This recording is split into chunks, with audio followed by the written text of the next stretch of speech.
In today's video, I'm going to teach you how to load Autosweep Gcash. If you use Autosweep for toll payments and prefer the convenience of Gcash, this quick walkthrough will help you add loads smoothly and avoid common mistakes along the way. First, open the GCash app on your mobile device.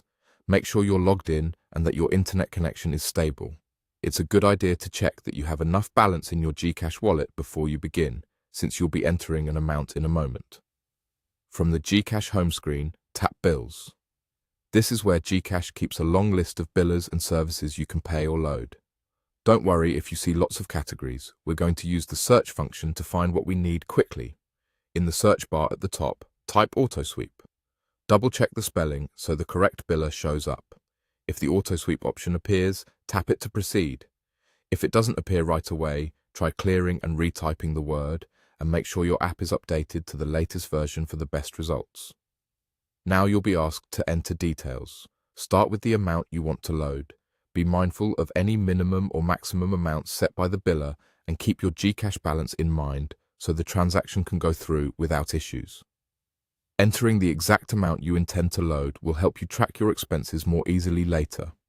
Next, enter your Autosweep account number. This is the identifier linked to your RFID account.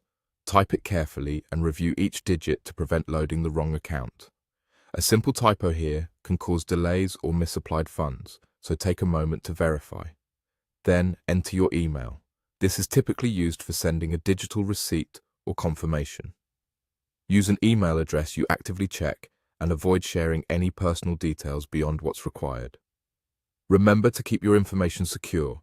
Don't display or read out your email in public if you're recording or streaming your screen. Once you've filled in the amount, the correct account number, and your email, tap.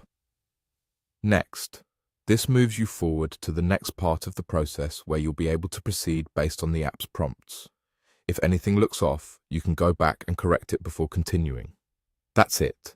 You've learned how to use GCash to load your Autosweep account quickly and confidently. Keep your details accurate, maintain a stable connection, and always review what you've entered before tapping next for a smooth experience.